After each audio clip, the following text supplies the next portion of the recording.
குருவே இல்லாமல் வில்வித்தையில் சிறந்தவன் யார் தெரியுமா? நண்பர்களே, இன்று நாம் பார்க்கப் போவது மகாபாரதத்தில் அதிகம் பேசப்படாத ஆனால் பலருக்கும் தெரியாத ஒரு மாவீரனின் கதை. ஏகலைவன் வேட்டைக்கு சென்றபோது ஒரு குருவை பார்த்தான். அவர்தான் துரோணாச்சாரியார். அவரிடம் வில்வித்தை கற்க விரும்பினான். ஆனால் சில காரணங்களால் அது முடியாமல் போனது. ஆனால் ஏகலைவன் மனம் தளரவில்லை. துரோணரின் ஒரு மண்ணால் ஆன சிலையை செய்தான். அந்த சிலையை வணங்கி ஒவ்வொரு நாளும் விடாமுயற்சியுடன் தானே வில்வித்தையை கற்றான். அவன் வில்வித்தையில் அர்ஜுனனை விட சிறந்தவனாக மாறினான். ஒரு நாள் துரோணர் அர்ஜுனனுடன் காட்டில் சென்றபோது ஏகலைவனின் வில்வித்தையை கண்டார்.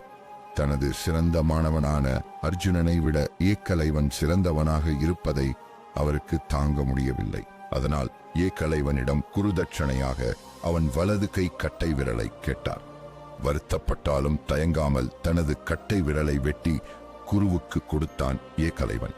கட்டை விரலை இழந்தாலும் ஏகலைவன் தனது விடாமுயற்சியால் மீண்டும் வில்வித்தையில் சிறந்து விளங்கினான். சில கதைகளின்படி மகாபாரத போரிலும் அவன் பங்கேற்றதாக கூறப்படுகிறது. தியாகத்தின் அடையாளமாக திகழ்ந்த இந்த மாவீரனின் கதை இன்றும் நமக்கு உத்வேகத்தை அளிக்கிறது. இந்த கதை உங்களுக்கு பிடித்திருந்தால் லைக் செய்து உங்கள் நண்பர்களுடன் பகிருங்கள்.